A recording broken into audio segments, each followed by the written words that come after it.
So today we're working on a Yamaha that the tie rod end right here, they lost steering. The tire just kind of would not steer, and my niece brought it to me and I realized the tie rod had fell off right there off that joint. So we're gonna, there's a nut right above, we're gonna loosen that, knock that down, unjam this thing, take it off here, and I've ordered some parts to replace just these joints. We're gonna reuse this rod since it's still in good shape.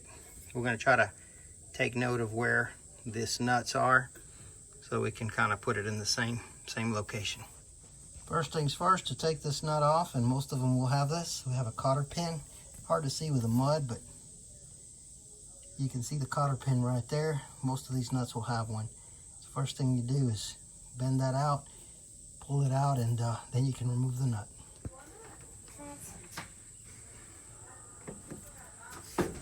Pull that right on out, and then you can take this nut off. There we go. We'll pop that loose. Easy enough. And we're going to replace, of course, the part that broke off. But first, let's remove the part that broke off on the internal. You can see the tie rod is out. This was the outer. This was the inner where it broke off. This one actually goes to the top, while this one points to the bottom. I loosened this nut. I just barely turned the nut so I know to come back to that same section. And then this just literally unscrews, just like so. This is what the new one looks like versus the old one. And we'll see if hopefully it fits.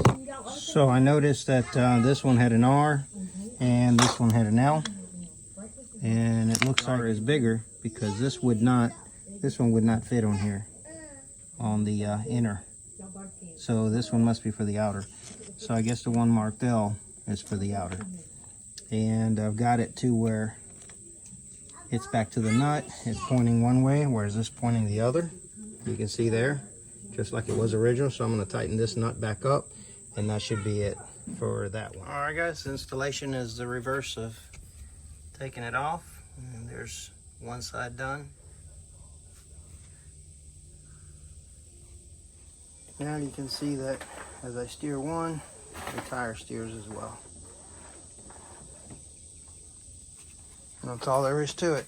Sometimes this joint can get really stuck, so you may want to spray it ahead of time. You might even have to use a torch to break the nut in this section apart to unscrew it. We'll see if we can check the other side, and if they look fine, but if not, we'll change the other side the same way.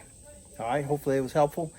This applies to any type of tie rod. Pretty much it's the same thing, from ATVs to side-by-sides to even big vehicles.